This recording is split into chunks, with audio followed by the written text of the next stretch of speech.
Bismillahirrahmanirrahim. Assalamu alaikum dear students. This is analysis of algorithm for BS Computer Science 6th semester. In today's lecture, we are discussing graph representation and graph traversal. The main topic we will be discussing here is graph traversal algorithm. So I just want to discuss something about this as well, that how we can represent a graph in memory or how we can store a graph in memory. So we can store graph in memory by two ways. These are we can say representation of graph. So we can represent a graph in memory by two ways. One is adjacency list representation. We can wear array of v list of edges incident to vertex. So here we will have to store all the nodes which are connected to one another. See, here we have one node number one is connected to node number two. Node number two is connected to node number two himself, which is a loop. Node number two is connected to node number four, which is shown here. Node number two is connected to node number five as well, which can be seen here. This is adjacency list representation of a graph in memory. Now node number 3 is connected to none. You can't see any line from node number 3. Node number 3 does not initiate any link. Node number 4 is connected to node number 5. Yes, it is here. Node number 4 is also connected to node number 1. Okay, you can see here. Node number 5 is connected to only node number 4. This is the link. And node number 6 is connected to node number 3. So we can represent, this is another graph which is represented by adjacency list representation.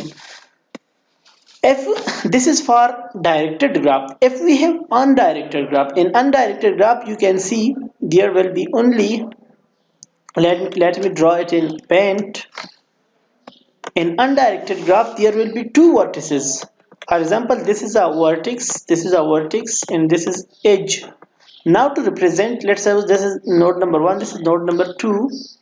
To represent it in undirected graph in memory, this is 1, this is 2. So we will have two links. One, node number 1 is connected to node number 2. Similarly, node number 2 is connected to node number 1. So we represented it two times. Now let me add another node. If we have this node number 3 which is also connected, so we will add another element here. Now we can see node number 1 is connected to node number 3 as well. Node number 2 is also connected to node number 3 as well.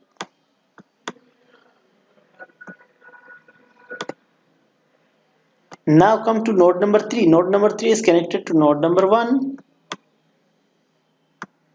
And node number 1 is connected to node number 2.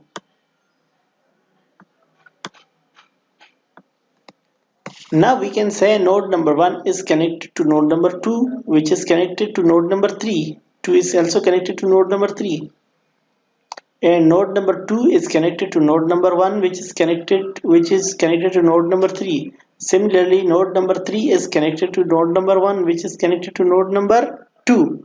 So by this way we can represent a graph using adjacency list representation.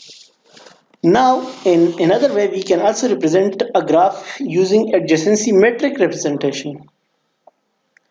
In adjacency matrix V cross V matrix A, where we will put one if there is arc from a node to another node, and we will put 0 if there is no arc, if there is no edge. तो अगर हम let's suppose इधर देखें 1 से 1 को कोई loop नहीं है, तो इधर हमने 0 डाला हुआ है. 1 से 2 एक अर्क मौजूद है, तो इधर हमने 1 डाला है. अब 1 से 3 1 से 3 कोई एज नहीं है तो हमने 0 डाला है। 1 से 4 भी कोई एज नहीं है, हमने 0 डाला है। 1 से 5 भी कोई एज नहीं है, हमने 0 डाला है। अब आ जाए 2 से 1 भी कोई एज नहीं है, हमने 0 डाला है। 2 से 2 लूप मौजूद है तो इसलिए हमने 1 डाला है। 2 से 3 कोई एज नहीं है तो 0 डाला है। 2 से 4 एज है तो हमने 1 डाला है। 2 से 5 एज है तो हमने 1 डाला है। तो जहां पर एज हो, सपोज नोड नंबर 1 से 2 तक अगर एज है तो हम 1 डालेंगे, अगर नहीं है तो हम 0 डालेंगे। तो इस तरह इसको कहते हैं एडजेसेंसी मैट्रिक रिप्रेजेंटेशन, मतलब मैट्रिक के थ्रू हम क्या कर सकते हैं, रिप्रेजेंटेशन कर सकते हैं। अब एडजेसेंसी लिस्ट कहाँ यूज करेंगे, एडजेसेंसी मैट्रिक कहाँ यूज करेंगे, इसकी स्पेस कंप्लेक्सिटी क्या है। तो एडजेसेंसी लिस्ट जो है वो big of v plus E space लेता है। मेमोरी में कितना स्पेस लेता है, v प्लस ई, मतलब number of nodes plus number of edges. जो एडजेसेंसी मैट्रिक है वो v स्क्वायर स्पेस लेता है।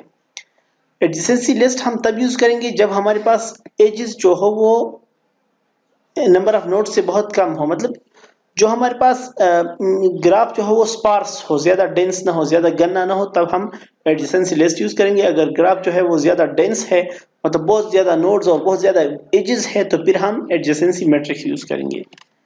एडजेसेंसी लिस्ट जो है ये ज्यादा क्विक नहीं है, एडजेसेंसी मैट्रिक्स जो है वो बहुत ज्यादा क्विक है, बिग ऑफ 1 टाइम लेता है एक्सेस करने में, मतलब ये फास्ट है। अगर हमें बताया ना हो तो हम एडजेसेंसी लिस्ट रिप्रेजेंटेशन यूज करेंगे, अगर हमें बताया जाए फिर जो बताया गया है वो यूज करेंगे। इसके बाद आते हैं हम ग्राफ ट्रेवर्सल की तरफ। तो ग्राफ को कैसे, ट्रेवर्सल तो आप लोगों को पता है कि किसको कहते हैं, visiting nodes of graph. Visiting nodes of graph को हम ग्राफ ट्रेवर्सल कहते हैं। तो ट्रेवर्सल के लिए दो एल्गोरिथम्स है, एक को हम कहते हैं ब्रेड्थ फर्स्ट सर्च, दूसरे को हम कहते हैं डेप्थ फर्स्ट सर्च। तो आगे जाके इन दोनों को हम डिटेल में डिस्कस करते हैं। सबसे पहले breadth first search. Breadth first search जो है इसका मेन आइडिया क्या है, start at some source vertex, किसी वर्टेक्स से स्टार्ट करो, और वर्टेक्स डिस्टेंस 1। सबसे पहले वो वर्टिसेस विजिट करो जो डिस्टेंस 1 पे है, मतलब जो सोर्स से डायरेक्ट कनेक्टेड जितनी भी वर्टिसेस है उनको एक्सेस करो, followed by all vertices at distance 2। फिर डिस्टेंस 1 के बाद जो आपने अच्छा सोर्स के बाद आपने डिस्टेंस 1 के सारे नोड्स एक्सेस किए, तो फिर उसके जो डिस्टेंस 1 के जो एडजेसेंट नोड्स है फिर उनको एक्सेस करो स्टेप 2 में। स्टेप 3 में फिर जो स्टेप 2 के एडजेसेंट नोड्स है उनको एक्सेस करो। ठीक है, तो ब्रेड्थ फर्स्ट सर्च जो है ये शॉर्टेस्ट पाथ के लिए सूटेबल है। इसमें हम करते हैं,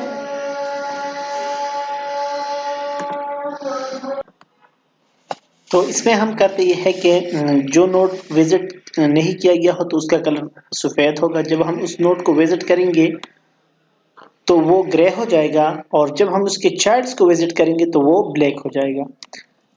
ब्रेड्थ फर्स्ट सर्च में हम क्यू यूज करेंगे, जो डेटा स्ट्रक्चर है क्यू उसको यूज करेंगे। तो क्यू में आपको पता है कि वो नोड पहले प्रोसेस होता है जो पहले एंटर हुआ हो, फर्स्ट कम फर्स्ट सर्व वाली बात है ना इधर। तो जो नोड पहले आता है वो पहले प्रोसेस होगा, और जो बाद में आएंगे वो बाद में प्रोसेस होते हैं। ठीक है, इसका एक एल्गोरिथम इधर दिखाया गया है लेकिन इसकी जरूरत नहीं है। ये एल्गोरिथम जो है ये v प्लस ई टाइम लेता है। ठीक है, जो नंबर ऑफ एजेस है और नंबर ऑफ नोड्स है उतना टाइम लेता है डायरेक्टेड ग्राफ के लिए। जिस इसका ब्रेड्थ फर्स्ट सर्च का जो टेक्निक है वो कुछ इस तरह है कि सबसे पहले ये सोर्स नोड है, इससे मैं शुरू करता हूं। तो सबसे पहले सबके कलर्स क्या है, व्हाइट है, और सोर्स नोड चूंकि विजिट हुआ है तो इसका कलर जो है वो ग्रे है। उसके बाद नेक्स्ट में मैं क्या करता हूं कि ये जो सोर्स नोड है इसको मैंने विजिट कर दिया, अब इसके चाइल्ड्स को मैं विजिट करता हूं। तो इसका चाइल्ड एक ये है और एक ये दोनों क्या हो गए, लेट्स सपोज इसको पहले मैंने इसको विजिट किया और फिर इसको, तो ये इसका प्रोसेसिंग कंप्लीट हो गया, ये क्यू से बाहर हो गया, तो इसको मैंने ब्लैक कर दिया। ठीक है, नेक्स्ट स्टेप में मैं क्या करता हूं, सबसे पहले चूंकि मैंने ये ऐड किया था तो क्यू में ये सबसे पहले प्रोसेस होगा, तो मैं आता हूं इसकी तरफ और इसके चाइल्ड्स को ऐड करता हूं। तो इसका एक चाइल्ड 2 है, एक ये है, ये 2 और ये 2। तो ये सेकंड लेवल पे मैंने ये दो विजिट कर दिए। लेट्स सपोज सबसे पहले मैंने ये विजिट किया और फिर ये, तो इसका जो पेरेंट नोड है उसका प्रोसेसिंग कंप्लीट हो गया है, वो क्यू से बाहर हो गया, ब्लैक हो गया। ठीक है, तो सबसे पहले मैंने चूंकि इसको विजिट किया था तो इससे पहले मतलब इसके बाद मैंने इसको विजिट किया था, इसको मैंने क्यू में डाला था, तो मैं इसकी चाइल्ड को विजिट करता हूं और ये क्यू से बाहर हो जाएगा, तो ये ग्रे हो जाएगा। अब आगे इसका चूंकि इसके बाद चूंकि मैंने इसको डाला था क्यू में, तो मैं इसकी चाइल्ड को विजिट करता हूं, ये चाइल्ड मैंने विजिट कर दिया और ये इसकी प्रोसेसिंग क्या हो गई, कंप्लीट हो गई। तो इसको मैं क्यू से निकाल देता हूं, इसका काम कंप्लीट हो गया। इसके बाद चूंकि मैंने इसको क्यू में डाला था, तो मैं इसको प्रोसेस करूंगा और इसका जो चाइल्ड नोड है वो क्यू में डालूंगा। तो इसका तो कोई चाइल्ड नोड है नहीं, तो इसको मैंने ब्लैक कर दिया कि मतलब इसका भी काम तमाम हो गया। इसके बाद चूंकि मैंने इसको क्यू में डाला था, तो इसका भी कोई चाइल्ड नोड नहीं है, तो इसका भी काम तमाम हो गया, ये भी प्रोसेस हो गया। अब इसके बाद मैंने इसको क्यू में डाला था, तो इसकी तरफ आता हूं। इसका अगर कोई ऐसा चाइल्ड नोड है जो क्यू में अभी तक एंटर न हुआ हो, तो इसको मैं क्या करता हूं, क्यू में डालता हूं। तो इसका एक चाइल्ड नोड है ये, इसको मैं क्यू में डालता हूं और इसका प्रोसेसिंग क्या हो गया, कंप्लीट हो गया। इसके बाद मैं इस पे आता हूं, अगर इसका कोई अनप्रोसेस्ड नोड है तो उसको मैं क्यू में डालूंगा, लेकिन इसका कोई ऐसा नोड नहीं है जिसका चाइल्ड नोड हो और अनप्रोसेस्ड हो, तो इसको भी मैं प्रोसेस करता हूं। इसका भी मतलब अब मैंने सारे नोड्स जो है वो एक्सेस कर दिए। तो इसमें क्या होता है कि इसमें हमारे पास जो नोड्स हैं हम उसको एक्सेस करते हैं, और पहले हमारे पास सारे नोड्स वाइट होते हैं, फिर जब मैं इसको एक्सेस करता हूं तो ये ग्रे हो जाता है, फिर जब मैं इसके चाइल्ड्स को एक्सेस करता हूं तो ये ब्लैक हो जाता है। और तो इसमें से मैं क्या करता हूं, एक एक को क्यू में डालता हूं। क्यू आपको पता है कि लेट सपोज ये मेरे पास क्यू है, कंट्रोल एन करके मैं लेता हूं। लेट सपोज मेरे पास ये क्यू आपको पता है कि एक कतार होता है। कतार में सबसे पहले लेट सपोज मैं नोड नंबर एस को डालता हूं। नोड नंबर एस के बाद ये मतलब ये ग्राफ है, ये आपका व्हाइट है, तो ये ग्रे हो जाएगा, ठीक है। अब लेट सपोज मेरे पास इसका एक चाइल्ड इधर है, एक चाइल्ड इसका इधर है। तो अब मैं चूंकि इसको प्रोसेस कर रहा हूं, तो इसके ये दो चाइल्ड्स क्या करता हूं, क्यू में डालता हूं। लेट सपोज सबसे पहले मैंने इसको क्यू में डाला, इसको मैंने कह दिया लेट सपोज 1, और इसके बाद फिर मैंने इसको क्यू में डाल दिया, इसको मैंने कह दिया लेट सपोज इसको भी मैंने 1 कर दिया, क्योंकि ये भी लेवल 1 पे है। अब इसका भी एक चाइल्ड है, उस ग्राफ को मैं ड्रा करता हूं। इसका भी एक चाइल्ड है, लेट सपोज मैं इधर से देखता हूं।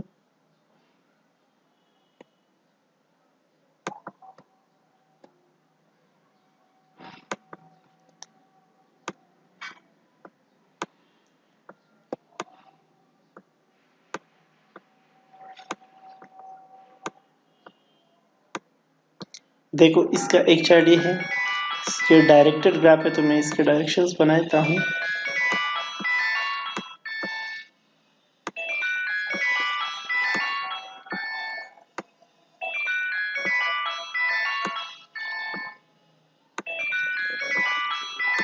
One minute.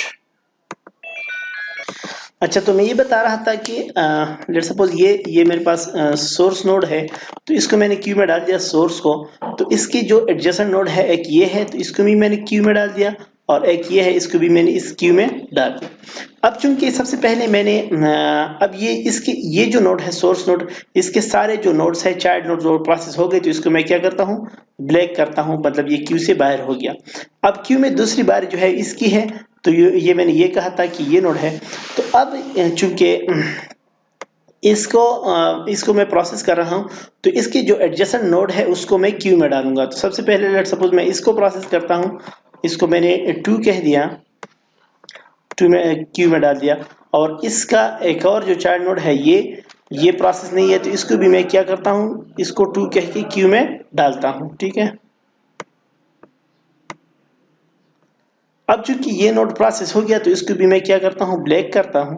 ये भी प्रोसेस हो गया, इसका भी काम तमाम हो गया। अब क्यों मैं इसका भी काम तमाम हो गया, इसका भी तमाम हो गया, ये अब इसकी बारी है।